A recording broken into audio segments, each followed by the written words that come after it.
오늘도 여러분들의 척추 건강을 도와드리기 위해 또 좋은 말씀 해주실 전문의 모셔봐야겠죠? 네, 오늘은요 신경외과 전문의 김욱하 원장님과 함께하겠습니다. 어서 오세요. 네, 안녕하세요. 안녕하세요. 네, 자 우리 김욱하 원장님 나와주셔서 감사하고요. 우리 시청자 여러분께 먼저 인사 말씀 한마디 부탁드리겠습니다. 안녕하세요. 여러분의 척추 건강을 책임지고 있는 신경외과 전문의 김욱하입니다. 새해도 벌써 한 달이 지났습니다. 건강한 몸과 마음을 위한 새해 결심을 잘 실천하고 계신지 모르겠습니다. 이 시간 결심한 바를 다시 한번 되새기시고요. 꼭 실행해 주시길 당부드립니다. 저는 오늘 방송을 통해서 척추 건강에 관한 올바른 정보를 전해드리겠습니다. 네, 자 오늘 김욱하 원장님과 함께 여러분 많은 정보 함께 공유하시길 바라겠고요. 또 궁금한 부분 있으면은 전화 주시면은 저희가 여러분들 궁금한 부분도 해결을 해드리도록 하겠습니다.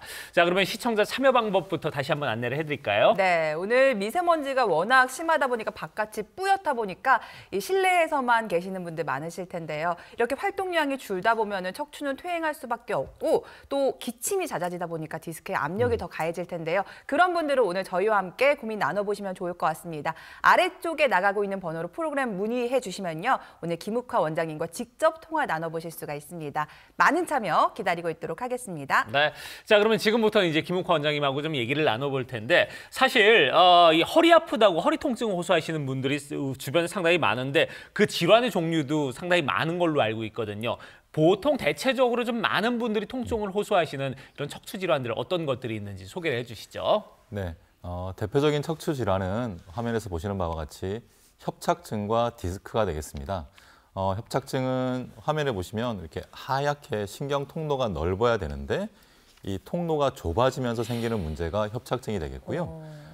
디스크의 경우는 화면에서 보시는 것처럼 정상적으로 신경 통로 쪽으로 디스크가 터져 나와서 신경을 압박해서 증상을 일으키는 그런 병이 되겠습니다. 네. 협착증의 경우는 일반적으로 걸을 때 허리와 양쪽 엉덩이, 다리가 땡기고 아파서 잘 걷지를 못하고 자꾸 쉬고 싶어지는 그런 병이 되겠고요. 네.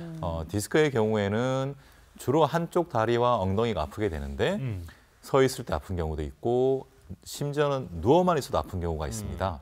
네, 그런 특징이 있는데요. 근데 이런 증상들은 환자에 따라서 다 다를 수가 있기 때문에 전문의와의 상담이 꼭 필요하다고 하겠습니다. 네, 말씀대로 이 척추 질환은 방치하면은 뭐 엉치뼈, 엉덩이, 무릎까지 영향을 줄 수 있어서 빠른 치료가 중요한데요. 네. 많은 분들이 이제 좀 가볍게 접근할 수 있는 치료법이 주사 치료입니다. 이 중에서 오늘은 증식 주사 치료에 대해서 좀 알아볼 텐데요. 어떤 치료법일까요?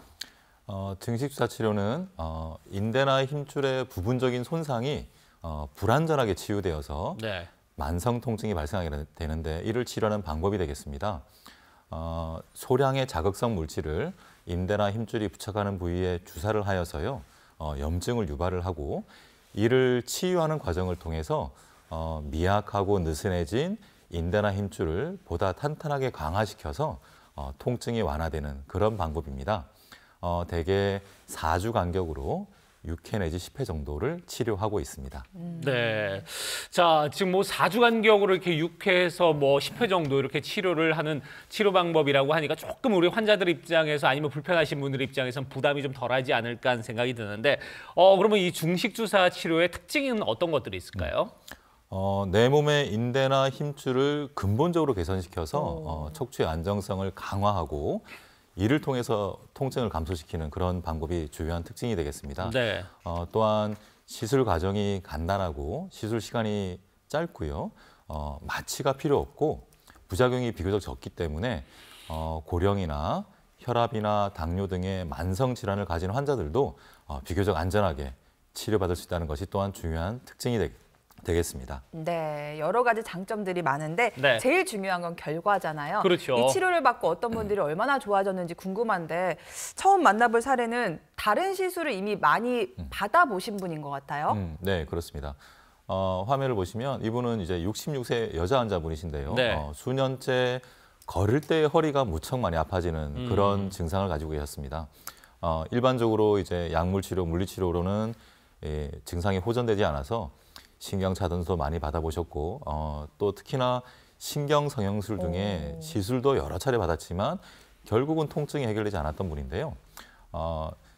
이분 같은 경우는 이제 증식 주사 치료라는 방법을 통해서 통증이 개선된 분입니다.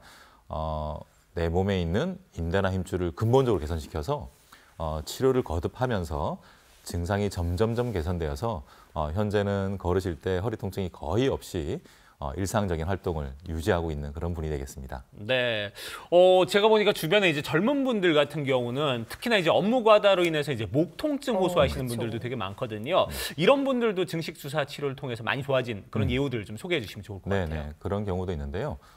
화면에서 보시면 이분은 45세 젊은 남자 환자분입니다. 네. 그런데 수년 동안 뒷목과 어깨가 많이 아팠고요. 특히나 이 통증이 심할 때는 두통도 심하게 와서 일상적인 생활이 무척 힘들었던 분인데요. 이분도 일반적인 치료, 1단계 치료인 약물 치료, 물리 치료, 운동 치료를 했지만 호전되지 않고 그래서 이제 목에 이제 경추에도 시술이 있는데요. 그런 시술을 통해서도 증상이 별로 호전되지 않았습니다. 이분도 역시 이제 증식 주사 치료를 통해서 통증이 많이 개선되었는데요. 치료를 거듭하면서 통증이 점점점 개선이 되었고요. 네.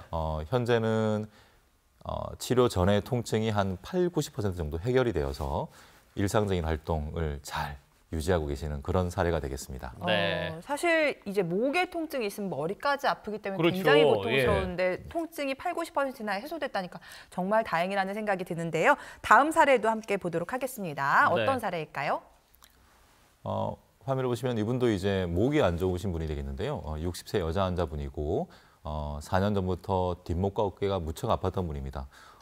생활할 때 이제 본인이 즐겨 하시던 그런 음식 만드는 것도 힘들고 수면 또한 무척 취하기가 힘들어서 맞아요. 괴로워했던 네. 분인데요.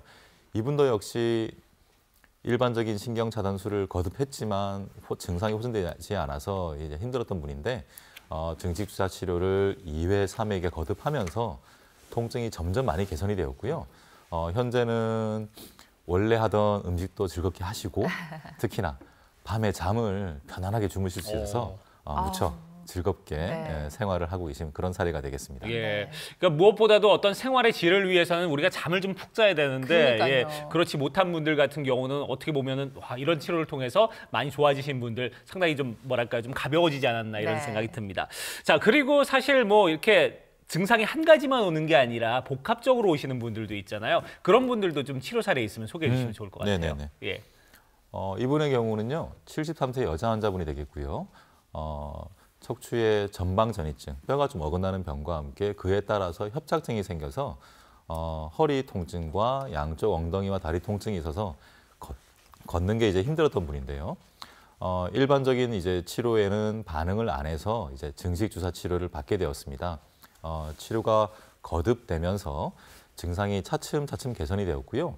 6회 치료가 종료된 다음에는 원래 증상의 한 90% 정도가 좋아졌다고 말씀을 하시고요. 네. 지금은 걷는 게 행복하다면서 아이고. 운동을 잘하고 계시는 아유, 그런 사례가 다행이네요. 되겠습니다. 예. 네, 자 OBS